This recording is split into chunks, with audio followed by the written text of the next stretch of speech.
What is up, guys? Welcome back to my channel. Today, we're getting to my second power rankings of the 2023-2024 season.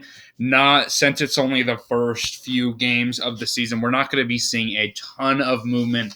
Just want to get this out for you guys, see where we have started the NBA season. So let's start out here with the bad tier. Number 30, we have a new team dropping down a spot. We have the Charlotte Hornets, and the Hornets are going to be dropping down because they lost to the team that was the worst team last week. We might as well throw them up here. 29. The Rockets are going to be jumping up a spot. That's the only reason the Hornets are dropping down to 30. They deserve it. If you lose to a team that's below you there, and you're the same record, you're going to deserve to come down there. So Hornets, they're just not a good team. Still very young, still very much in a rebuild mode. The Mellow Ball is all they got right now, as well as Brandon Miller. And then the Rockets at 29, jumping up a spot, showing some decent promise. They do have a little bit of a good, differential. It's not the worst in the league. I mean, it is pretty bad at -9, but anyway, they beat the Hornets, so they deserve to come ahead of them, but you can flip either two of these teams. It really doesn't matter all too much. It was in Houston, so that did help throughout the Rockets, but yeah, the Houston Rockets going to come in at 29. And then 28, we have the Detroit Pistons staying at the same spot. 1-3 start. The Pistons or 2-4 start, sorry. So they've had a lot of games. They've gotten 2 wins. I guess that's something for Detroit. They only have a -0.5 differential, so maybe there's something there for Detroit to build upon. Have lost 3 straight games, which is unfortunate. But we still need to see some more information. If this Pistons young roster is ready to compete, right now I'm not ready to make that assumption. And then 27, dropping down a spot, the Wizards here. The Wizards did beat Detroit. I was debating putting Detroit over the Washington Wizards, but with that win, I'm going to keep the Wizards ahead of them here at 1-3. The Wizards just not a good team. -11 differential right now. That's, I believe, the worst in the entire league. Besides the Grizzlies, and we'll get to them. They've had a horrible start to this season. The Wizards, not a good team at all. They don't really have a lot of young pieces to build upon. They have some veteran players there that I think is why I put them ahead of some of these younger teams here. But still, the Wizards here are not a good team. And then 26, we got the Trailblazers jumping up a spot. Blazers trying to cope with getting rid of Damian Lillard, obviously, and they've done a decent job. 2-3 start. They've won 2 straight games here, so that's decent for the Trailblazers. Still very similar team, I think, to the Wizards, just a better team overall. Have some pieces there that they can build upon, some veterans, but still very much a rebuild there. So the Blazers come in at 26. Okay, so now let's go into the in the hunt tier. Done with that bad tier. Dropping down a spot here, we have the 25th team, the Raptors, a team I think that's been more impressive, deserves to come ahead of them. But the Raptors right now, we know what this team is. They're 2-4, -1.5 differential on this season. And that's literally just what the Raptors are. A scrappy team, just a team that's average at best, below average, has some pieces. Siakam, obviously. He's a really good player, but, just not a lot of things to build upon. This Raptors team is about the same Raptors that we've seen ever since Kawhi left. So the Raptors coming in at 2-4 there. And then we got the next team here, number 24, the Spurs, going to be jumping up spot and out of the bad tier. Wembanyama proving that he is all of that. I had my concerns a bit about him. Will he be able to step up right away like everyone's saying? He has. He's led this team to a 3-2 record at this point, and I think that deserves to come ahead of a team like the Raptors, who are a low potential type team in my eyes. So The Spurs, Wembyana is made out to be all he is. That's good. San Antonio right now, they could be climbing up. Obviously, it's week 1, so I'm not moving up too many teams high. But the Spurs, good start to the season for them. 23, we have the Brooklyn Nets staying at the same spot. Nets at 2-2. About the start that I anticipated them. Being just an average basketball team right now that might sneak into the play-in tournament. They do have a good plus 2.5 differential and have won 2 straight, so they're on the upward trajectory over the past couple games. Figuring some things out as this new season starts, but same old Nets team that I think they are. Okay, and then 22, we have the Chicago Bulls. Our first play-in team here because the West, I think there's some better teams still. But yeah, the Bulls this season, we know their potential. Can they put it together? They have a minus 7.4 differential. So that's not great to see. I'm looking at that set a lot, as you see, guys, because I think that's a big stat to start of the year. These records can all mix. But are these games close? And the Bulls are not playing too many games close here. As we see, they've gotten some tight wins. But that's about it right now for the Chicago Bulls. So they're 2-3 right now. They're still a decent to bad or decent to mid team. We know their potential. And I think I'm going to keep them above a team like the Nets for now because of that. All right, and then 21, we have the the Memphis Grizzlies. Dropping down 4 spots. The last team remaining that hasn't won a game. They're 0-5 on this season. That's just bad. Very, very bad for the Memphis Grizzlies. They need to figure things out without Ja Morant. I know it's tough, but you cannot be 0-5. You got to give Ja Morant a chance to, carry your team. They made some moves in the offseason that I liked, but it's not been panning out so far. For them. So they need to figure things out. Over the past few years, we've seen the Grizzlies be pretty solid without Ja. They've had a good roster around him. They were able to do some good things, but, it's been a rough start for the Grizzlies for sure right now, and they're going to come in at 0-5, dropping down 4 spots. That is going to be the biggest shift of the week for any team, believe it or not, but jumping up a spot here at 20, we have the Orlando Magic. Orlando, I think they are what I thought them out to be. One of my, I guess a little bit of a hotter take. I don't know if a lot of the NBA world was thinking this, but I thought the Magic were going to be a team like the Pacers from last season, that kind of, a standout team, these young guys developing.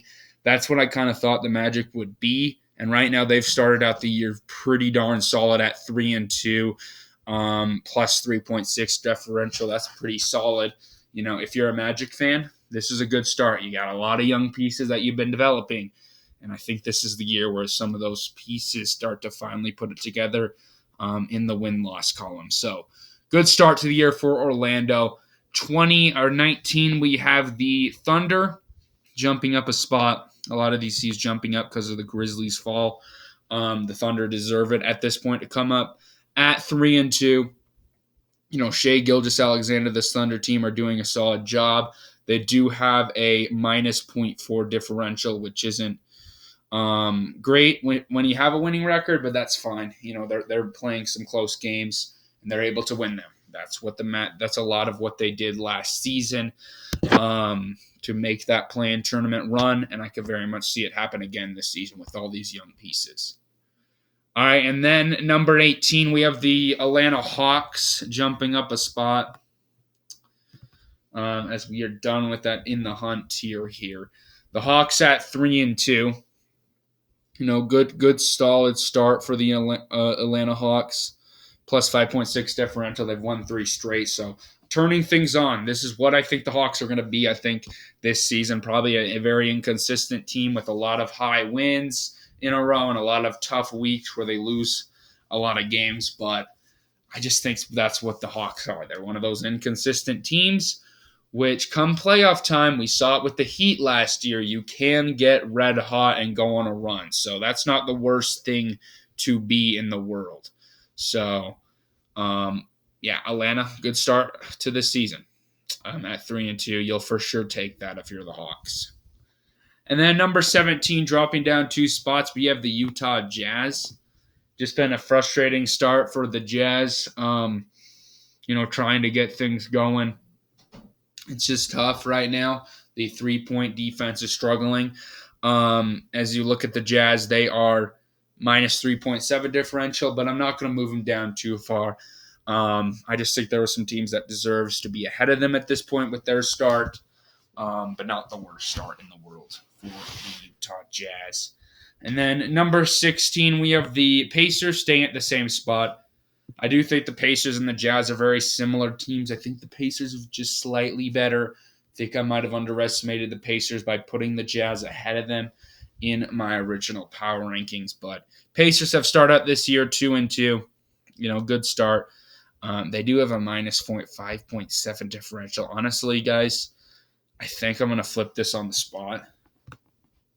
We're going to have the Jazz above the Pacers. We're going to have the Pacers at number 17, and we're going to have the Jazz at 16. Flipping it on the spot there. I think that the Pacers didn't do anything this week to warrant them being above the Jazz. They have a good roster. But yeah, forget everything I said about that. Looking at that differential, that's just not great. They have lost 2 straight games, so I am going to go with the Jazz there. But it's close.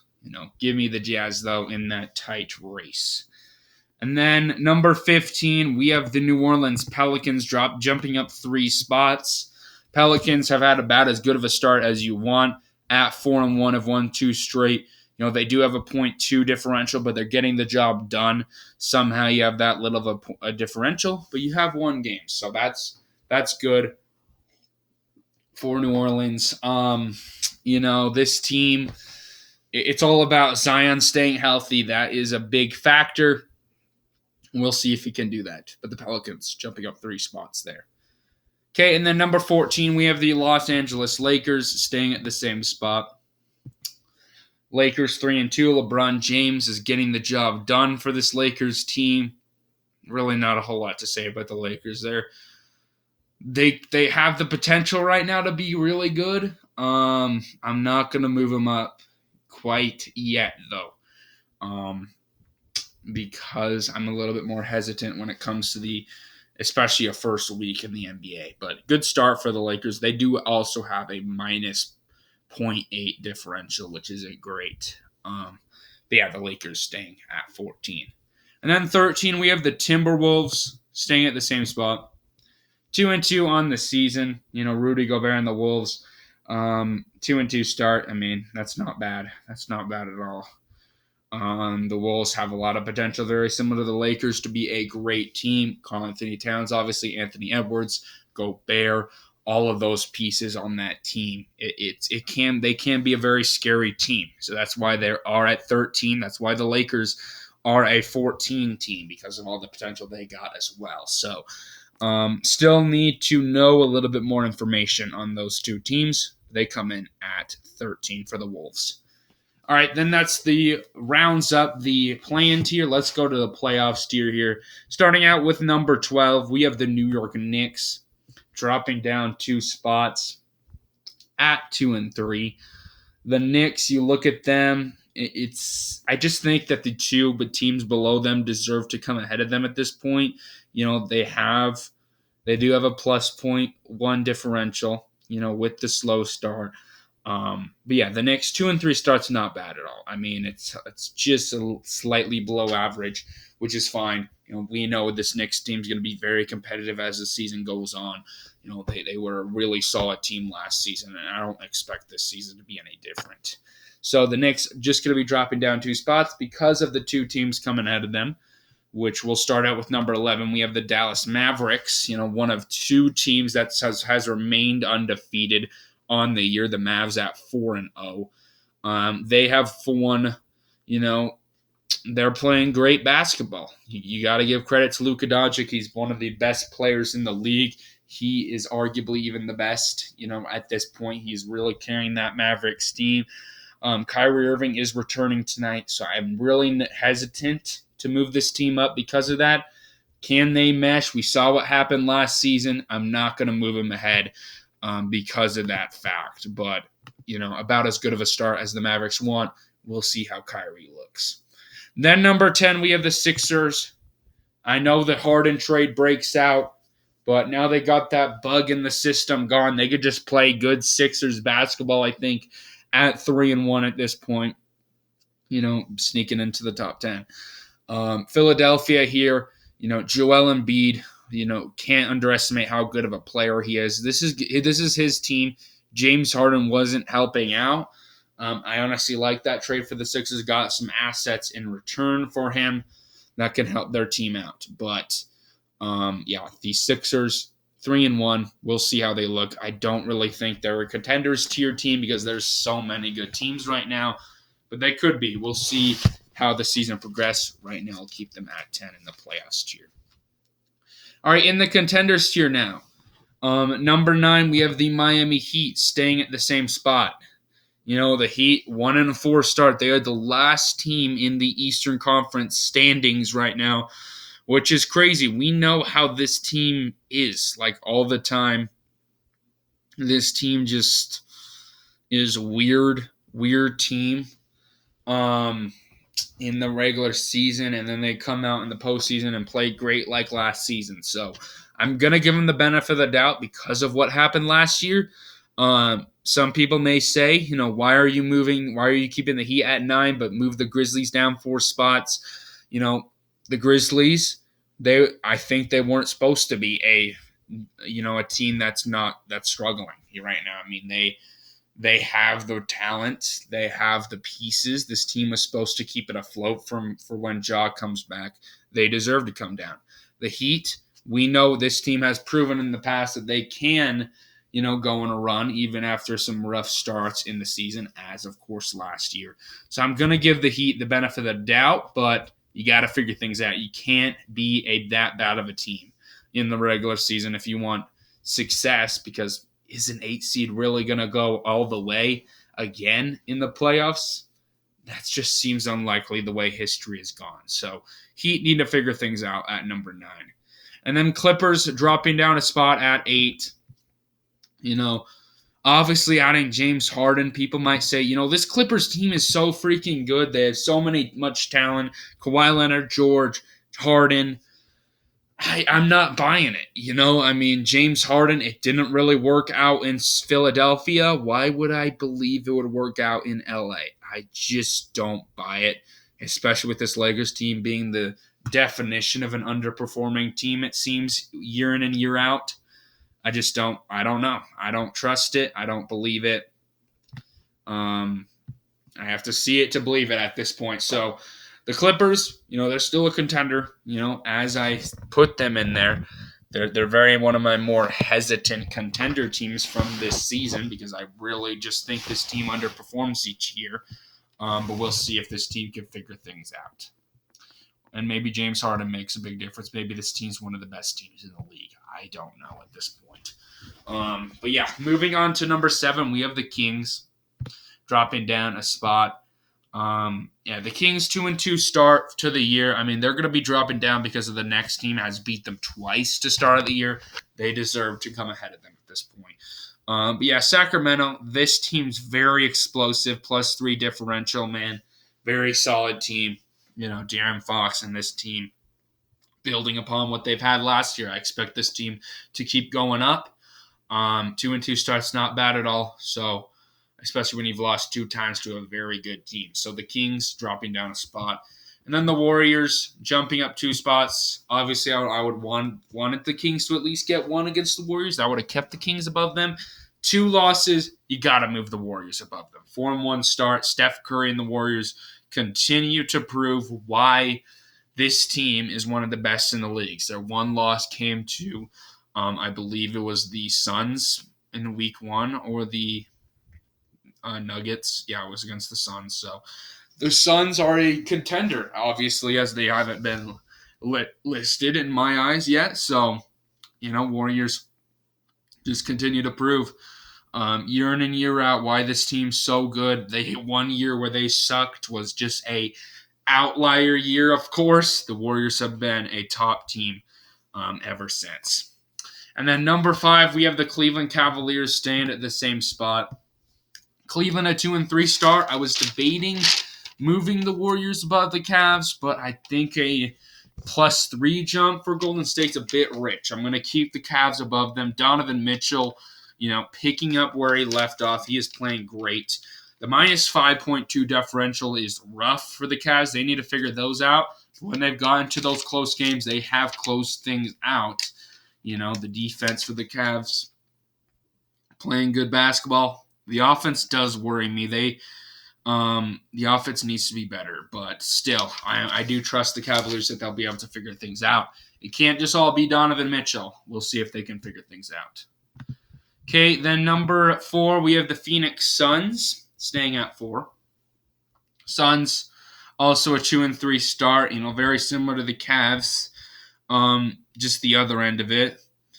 The defense still worries me. Offense a little bit clicking a little bit here. They do have a +1.8 differential. So it still needs to click. This team has a ton of talent. They got a lot of pieces. KD, obviously, Bradley Beal, all those pieces. This Suns team is stacked. You might say that the same thing for the Clippers. You could say that. I trust the Suns a bit more, though, so I'm going to put them at 4 right now. And then number 3, we have the Celtics at 4-0, the second of the undefeated teams here, with the Mavericks. So congratulations to Boston. They are what they thought they were. +20.5 differential is absolutely absurd. That blows a lot of teams out of the water there.